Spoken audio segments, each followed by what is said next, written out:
Benjamin Dixon Show is only possible with listener support. Go to www.thebenjamindixonshow.com to register for our blog and join the Progressive Army.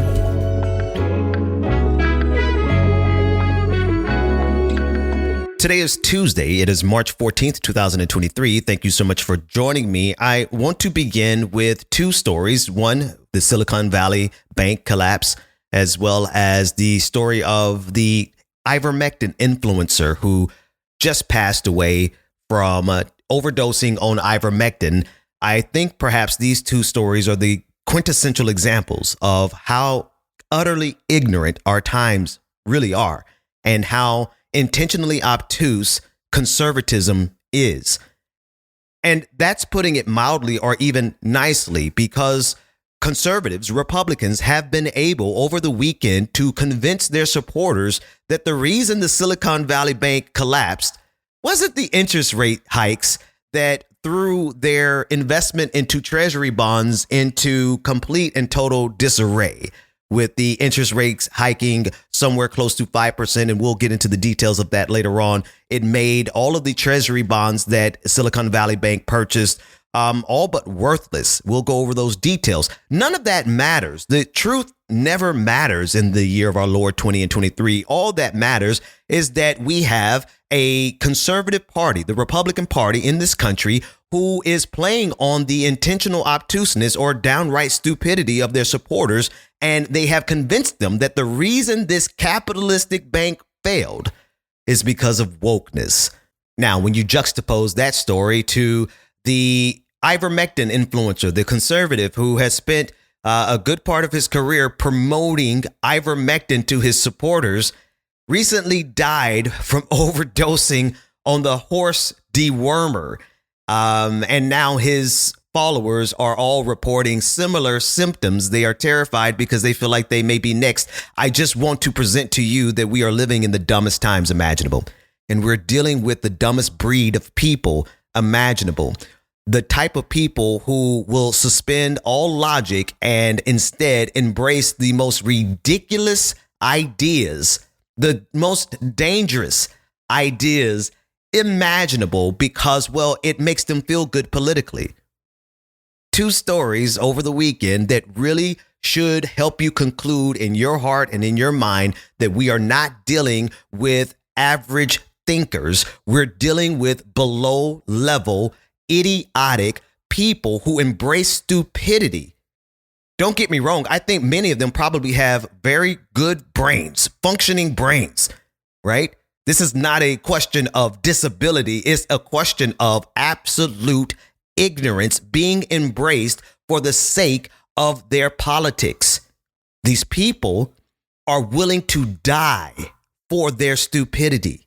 And when it comes down to this economic system teetering on disaster, instead of looking at the problems that caused the bank run on Silicon Valley Bank, that extend further than the collapse of their treasury bonds, it extends to the fact that you had mega billionaires like Peter Thiel tell all of his investors to pull their cash out, ultimately triggering the bank run that led to the collapse of Silicon Valley Bank. We'll get into all those details momentarily. But despite the clear evidence that this is a failing of the banking system, it's a failing of the capitalistic system that comes around every so many years. Despite that reality, Republicans have been able to convince their very idiotic supporters that it was because of wokeness.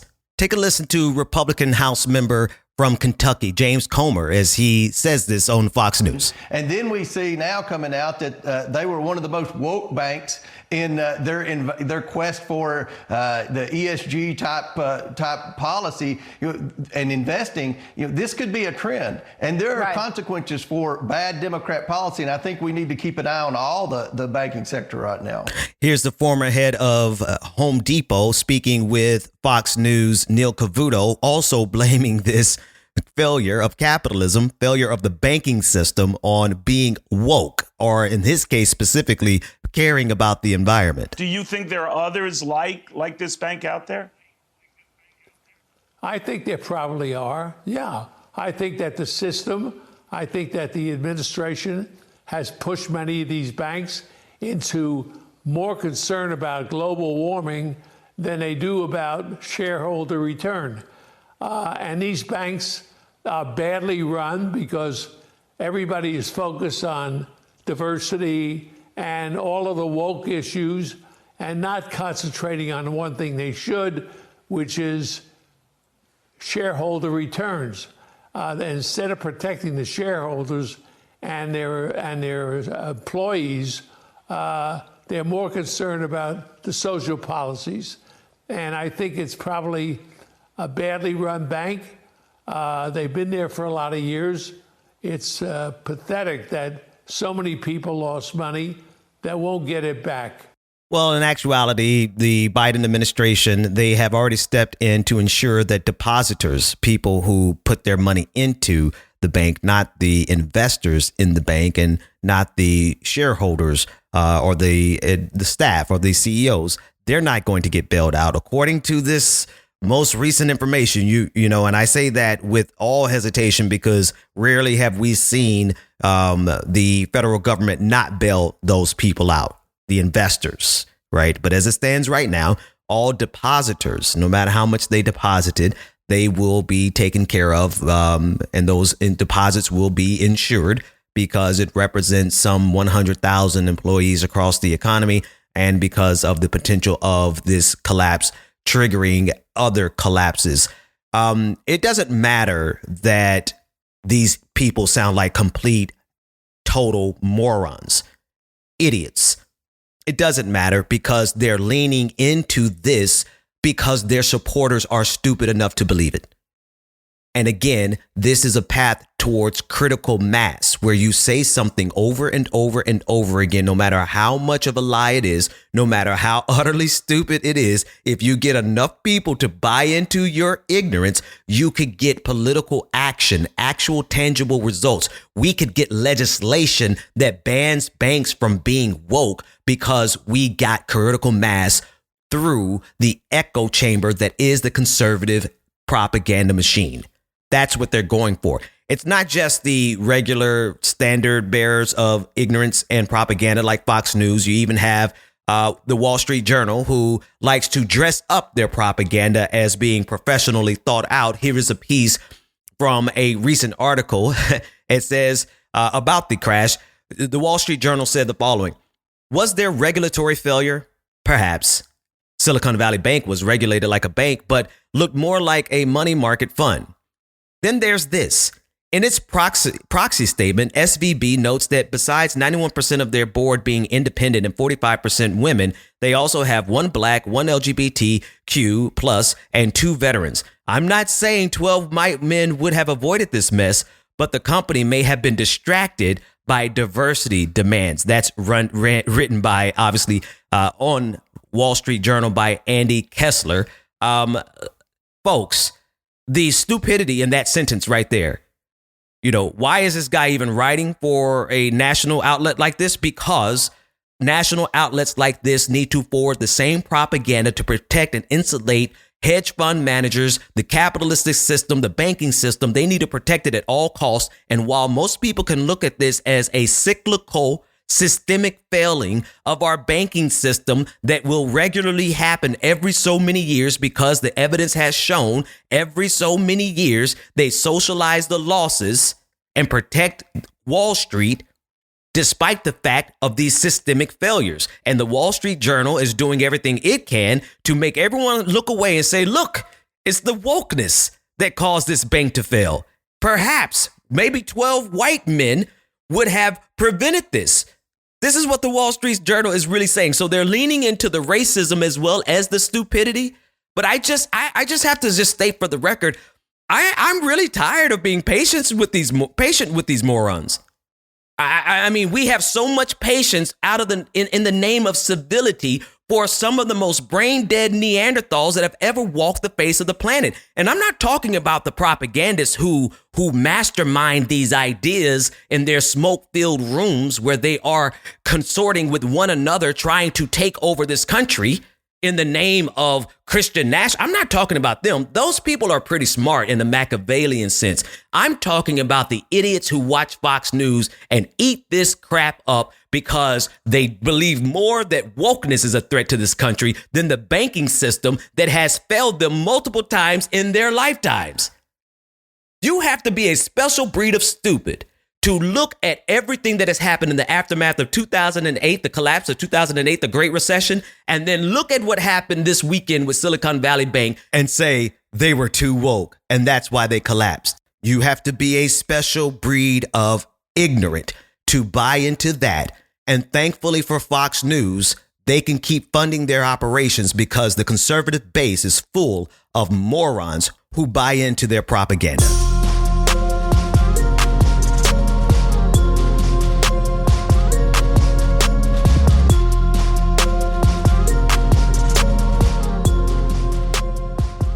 During the Obama-Biden administration, we put in place tough requirements on banks like Silicon Valley Bank and Signature Bank, including the Dodd-Frank law to make sure that the crisis we saw in 2008 would not happen again.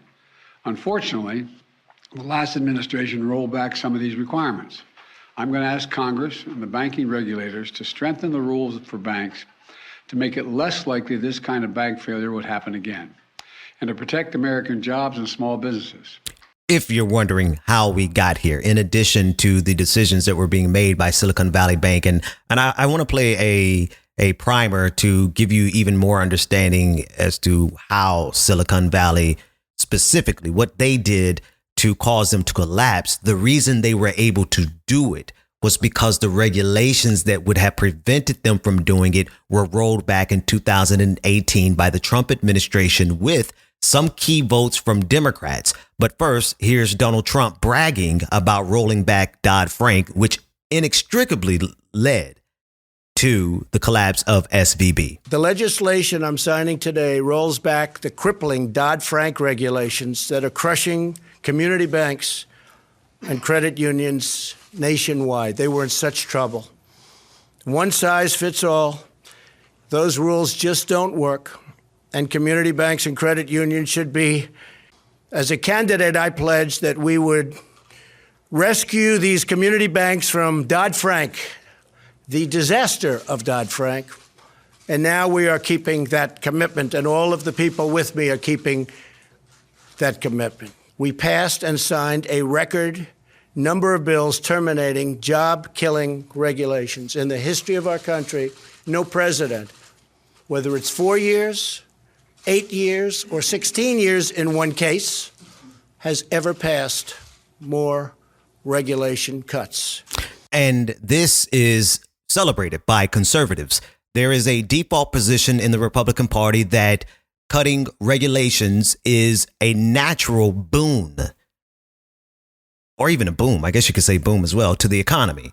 They accept this as conventional wisdom, but we have historical precedent to show that cutting regulation ultimately leads to the crises that we have now. There's a reason the regulation was installed in the first place, passed in the first place.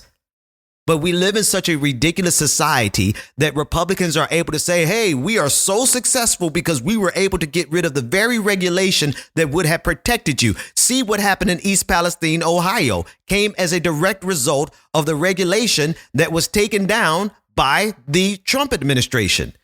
But yet and still, Republicans are still heralding this type of leadership as brilliant and successful. And it's not just Republicans who participated in this. Take a listen to this interview by Martha Raddatz on ABC News as she interviewed the Democratic senator from Virginia, Mark Warner, asking him about his decision to vote for this same legislation, the same deregulation that Donald Trump just got through bragging about. Do you regret that vote? Martha, I still think we put in place Dodd-Frank. I was proud to be one of the key authors of that bill. It strengthened the banking system.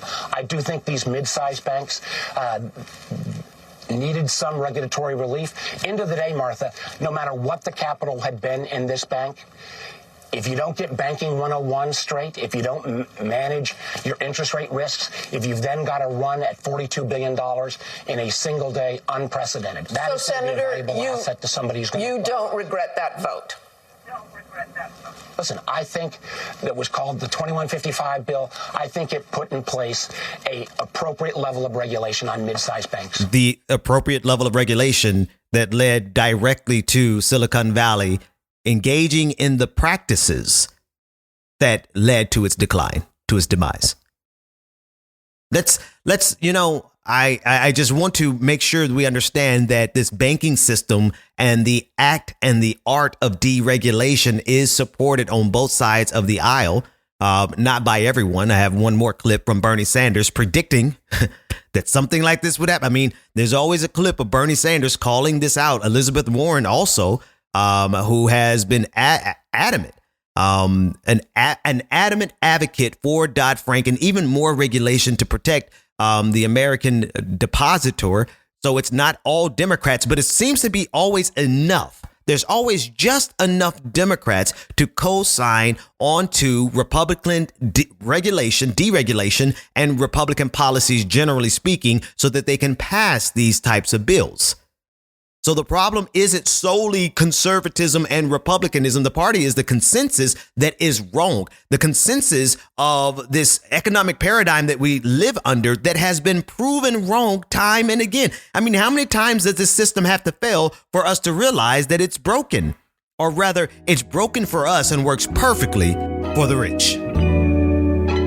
Go to www.patreon.com/The BPD Show and get twice the content and unfiltered interviews without any of the commercial interruptions. And here we go. Very special welcome to 2 new patrons. Give it up for Nathan Wesolowski. I know I massacred your last name. I thought I would give it a try anyway. Thanks for becoming a patron. And to Andre Morton, thank you so much for becoming a patron. This patron party is for the 2 of you. Oh, wait a minute.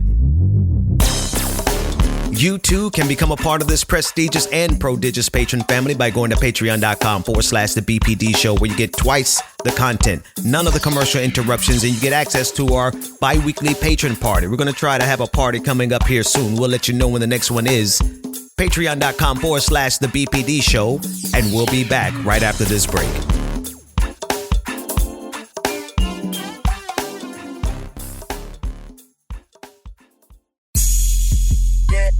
Welcome back to The Benjamin Dixon Show.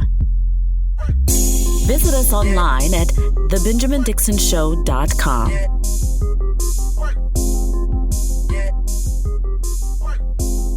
Welcome back. Welcome back. I want to shift gears and cover one more story that I think is a fine example of the level of ignorance that is sustained by conservatism. And I genuinely mean that. Let me just say this as a political commentator from the left. The one thing that I love the most about giving commentary from the left is that, you all challenge us. You never just take what we say at face value. Never. You guys are some of the most persnickety listeners. And I don't say that in a bad way. I actually appreciate it because it has always kept me on my toes and forced me to make sure that I dot as many I's as I possibly can and cross every T that I possibly can. We pay attention to details, and the left, we pay attention to consistency in argumentation, the logical, whether it's logical or not.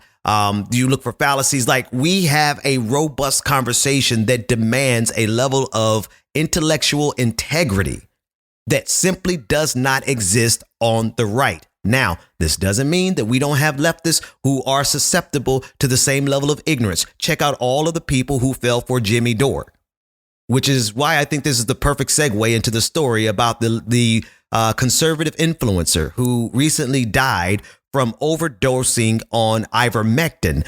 Jimmy Dore being one of the lead proponents and advocates for Ivermectin. And don't forget that last week we covered, or maybe 2 weeks ago, we covered the story of Dr. Stella Emanuel, who wrote somewhere to the tune of 32,000 ivermectin prescriptions at the height of the pandemic through her telehealth service.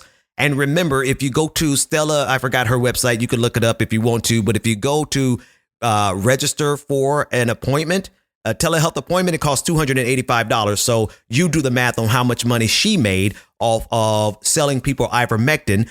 Here is a story of how stupid you really have to be to buy into conservatism. And Vice News is reporting this. An ivermectin influencer died. Now his followers are worried about their own severe symptoms. Danny Lemoy took a daily dose of veterinary grade ivermectin and told his thousands of followers to give the drug to children. He died of a common side effect of the medication. Now, I'm sorry, I'm not laughing at death. I feel bad that his consciousness is no longer walking this earth. I think consciousness is the most valuable thing in the universe. But when you're this stupid, stupid things happen. Reading from Vice.com. Just before 7 a.m. on March 3rd, Danny Lemoy posted an update in his hugely popular pro-ivermectin Telegram group called Dirt Road Discussions. Happy Friday, all you poisonous horse paste eating survivors. Hours later, Lemoy was dead. For the last decade, Lemoy had taken a daily dose of veterinary ivermectin, a dewormer designed to be used on large animals like horses and cows. In 2021, as ivermectin became popular, a popular alternative to COVID-19 treatment amongst anti-vaxxers, he launched what became one of the largest Telegram channels dedicated to promoting the use of it, including instructions on how to administer ivermectin to children. But despite Lemoy's death, the administrators of his channel are pushing his misinformation, even as his followers share their own worrying possible side effects from taking ivermectin, and some question the safety of the drug. I am just simply amazed at how far people can be taken down a rabbit hole of no return, because it can ultimately lead to their death. Instead of taking advice from doctors, from real doctors, I'm not talking about the Stella Emanuels of the world who choose to use whatever doctor, whoever gave her a degree in medicine, whoever did that should be ashamed, but they will use their label as a doctor in order to get rich and sell you snake oil, right? So you do have doctors, but instead of following the actual science, the scientific consensus around the vaccine. And keep in mind, scientific consensus doesn't mean that every person who takes the vaccine is going to be 100% perfectly fine with no side effects, like me and my entire family and most of you. Most of the people who, the millions and billions of doses of COVID-19 vaccine that were given out, the majority of everyone fared perfectly well. That's kind of what you get in a scientific consensus. You get what is on average best for the majority of human beings through scientific consensus. It does not mean that there will not be any adverse side effects for some, but they took the adverse side effects, or even the potential for adverse side effects, and decided to instead listen to snake oil salesmen like Lemoy and like Stella Emanuel. And now, even though Lemoy is dead, the person who told you that you should do something died from what they told you to do. His channel is still promoting it. And I believe people are still taking it and giving it to children. My God, when your stupidity harms your children. Listen, I'm sorry. There's just no other way to describe it. I get tired of having to, be verbose in my description of ignorance and say things like intentionally obtuse. No, these morons are just stupid. They're willingly stupid. They're stupid for the sake of their political ideology. They're stupid for the sake of their bigotry. I mean, you have to be intentionally obtuse to buy into some of these arguments. You know some of this stuff that you're buying to is just complete. Oh my God, I'm about to say cocky pop. Oh my goodness. I don't know what generation I just stole that from and put it into my vernacular. You have to be a certain level of stupid to buy into this stuff. But there's also a commitment to their ideology and bigotry right? What pairs so well with ignorance is bigotry and the amount of lies that you have to tell yourself in order to sustain your delusion that you are somehow oppressed in America as a white person, as a white conservative. This all ties back to them believing that they are oppressed and that they are the ones who are being attacked. And the federal government is trying to put the mark of the beast in their vaccine. Like, this is the level of derangement, ignorance, and pure stupidity that reigns in the conservative movement. And it doesn't matter that one of their key influencers is dead from the very thing he told you to do. They're still going to do it.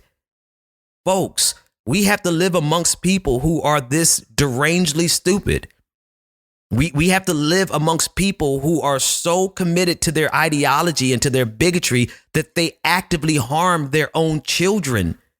And it is of epidemic proportions. There are enough of these individuals who would go to a school board meeting and attack the school board because, well, there's some books that they need banned. This is the same group. The same ideology, right? They know how to mobilize into action around their ignorance and around their bigotry. So it's not as though they're just harming themselves, they're harming society, and we have to manage a way to live amongst them. God help us.